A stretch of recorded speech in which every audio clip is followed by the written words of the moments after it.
Hi, welcome to a video presentation of Map Business Online. Thinking about how a small business might utilize a business map.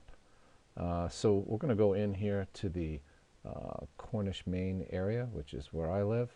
So in the main neck of the woods here, we've got Sebago Lake, and we're in the mountains. We're nestled into the foothills of Maine. It's a beautiful spot. And then we've got a variety store right here in the middle of Cornish. I've got my counties highlighted a little bit thicker so I can see where those county lines are. And you can see that this particular store sits at the corner of three counties, York County, Oxford County, and Cumberland County in Maine. I've also taken the liberty of applying a demographic analysis based on unemployment status. So I've got the percentage of people, actually I think it may be the number of people unemployed by town. So you can see in the green where there's 0 to 25 unemployed. And then the red down here, 250 to 500 unemployed, which is quite a bit for this town, more than I would have expected for Limerick.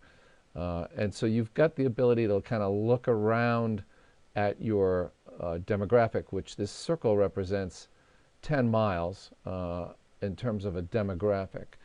We can then query that circle and look at those zip codes within that circle, within that 10-mile area, and study the demographics of those zip codes, which are, in this case, they happen to be towns. And you can see I've pulled the town name into the zip code layer to display the label of the town. And you can notice the place name for the town, and then as you move over to the actual data that I've got, and we can actually clean this up a little bit, move the counties out, move the state out, and set that a little bit clearer. So we've got population in 2010, population in 2012, median income in general, so that's a sort of an overall median income number. And then we've got poverty level households where incomes are $25,000 to $29,000, and then we've got wealthy incomes above $200,000. So we're looking at the number of people, or households, I guess in this case, in this zip code that fall in these levels. So if we look at the, let's just click on the poverty or the lower income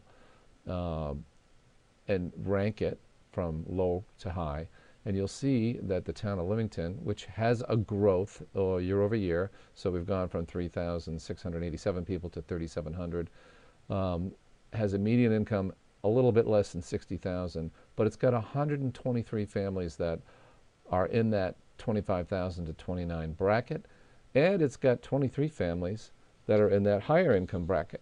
And the interesting thing to me is that they are far and away, they have more families that are in the lower income bracket and more families in the higher income bracket than any of the other towns in the 10-mile circuit. Now, that might have some bearing on what our store owner might want to continue to carry in terms of products, maybe thinking a little bit about advertising and how he might put advertisings in the local paper to increase people's awareness of some products that he might have.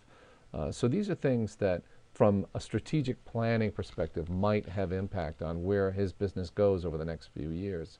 He can certainly also look at the different towns and their populations, which ones are increasing and which ones are decreasing, and think about that as well. There's other ways he can look at demographics. He can bring in ethnicities. He can bring in gender, religion, and a whole bunch of other statistics using the data that's available from the census into business mapping products. And so it can help, I think, provide some sort of data, some sort of information and location intelligence that can help inform a strategic plan for any business, whether you're a big oil conglomerate or a small variety store located in a rural corner of Western Maine. Thanks very much for your time, and we look forward to helping you at mapbusinessonline.com. Thanks.